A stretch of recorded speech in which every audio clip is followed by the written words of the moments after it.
right here, where we are actually featuring the leadership movement. Of course, the man is here, and basically, it is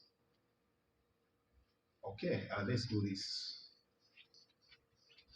Of discussion for today, we are basically focusing on the media and production. So remember, this views expressed on this whole program doesn't really represent the views of the radio station, but entirely of our guest right here. So in whatever discussions that we carry out as a radio station, and of course yourselves as well as of course, being the callers, we really need you to stick to the topic of discussion. Many times when we bring such a wonderful discussion and you bring out something contrary to what we are discussing right here. So please get that and get that clearly, because I'll actually not hesitate to actually cut that call. So, Mr. Jairos Ngoma, Yes, good sir. afternoon. Afternoon, and we are very, very pleasure to be around. And Okay.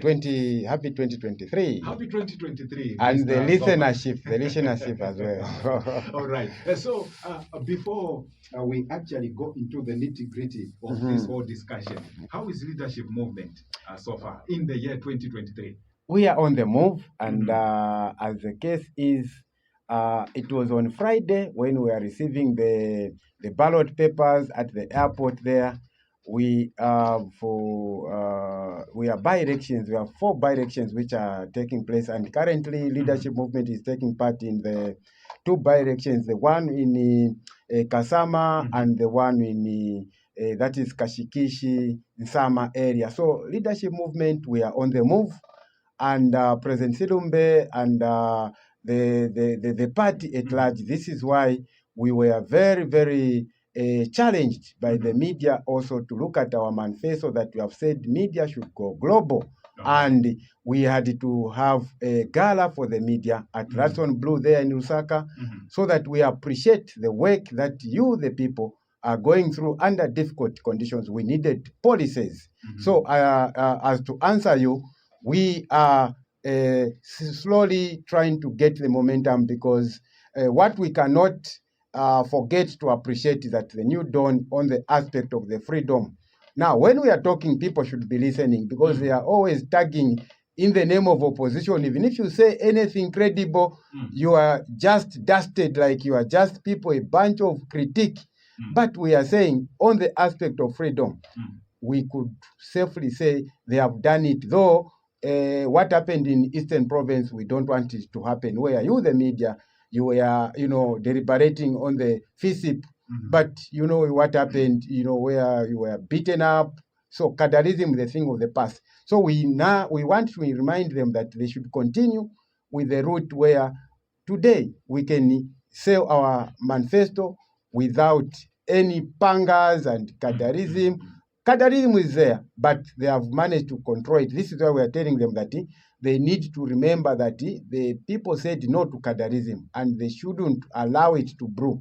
So having said that, we are simply saying we have the freedom now to come and re-educate the people concerning our ideologies, because like in Kawushi last elections, we are getting zeros. But when we had given time to give the people, the story is something else. So this is why we are saying it is a kudos to UPND on the aspect of us accessing the media. And in our manifesto, you, the media, we want you to go global, and you are a fourth estate. As such, we need policies where you should employ educated or not, because we know that production cannot take place without the media. Information, very, very important. Okay, so before we actually dwell so much into that, you've mentioned of course, your party getting zeros and everything else. What went wrong? No, I was giving a reference point that before the new dawn, remember, we are not allowed to campaign. The previous election, we were completely bad, and we could not sell our ideology. But after the elections, I'm saying that those who are following the elections now, we are no longer getting zeros. Why? because people now are believing the new dawn is even buying into the leadership manifesto, the educated or not, ZNS. You need labor is labor. So we are trying to educate the Zambian people that a paper, you cannot depend on grade 12 document as a yardstick to development. We should look at as long as somebody is able-bodied to work. So the new dawn has bought into our ideology where we've been laboring, educated or not.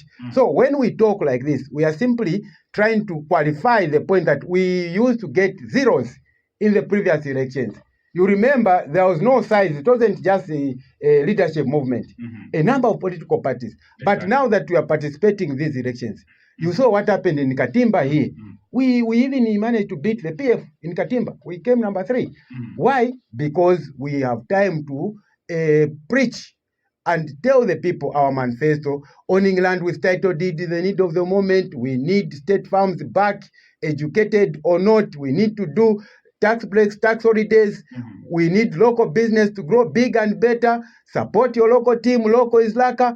These are the areas where we should be looking at ourselves that a foreigner, we should know that they follow nothing but a profit. But when we localize our people, policies which favor them, you discover that our country will better its local businesses because now they grow big and better, just like our presentation.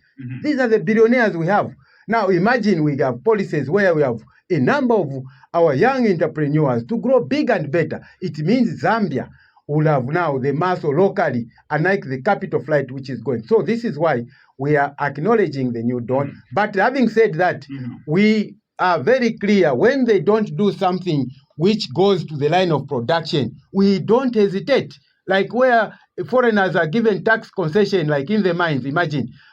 They are getting tax holidays, free, getting our copper. Meanwhile, we don't have the medicine in hospitals. Why can't we sit down with these people and say, Vane, you have stolen enough now. Let's get the right to share. Look at the mineral royalty. It has been brought down. So these are the things that President Silumba and the leadership movement is reminding the new dawn that no. If foreigners are given tax holidays, how about the locals? Why can't we also relax tax breaks and tax holidays to our local businesses so that they grow big and better? In particular, you, the media. ZRA is on you. You suppose when you buy a vehicle, for example, it should be duty-free because you need transportation to go in this. Remember when we were going to Katimba, the only time that we saw electricity is when Zesco, they were taking the generators when the president was there. Between Katimba and there was Katimba school, there's that swampy area. That area we got stuck with our vehicles there because the road was impassable, and we are talking if we under ZNS we have Portland cement, under ZNS here in Mazabuka we can make township roads out of concrete. So these are the ideas that we are bringing, unlike insults. So when you hear us talk, we are talking about value addition to ourselves because we have only one country called Zambia. So if you are going to demean the office of presidency, for example, this is why we are not for the idea to remove the criminality. Okay. You know? All right. So interesting. Dear Yes. listeners, you are actually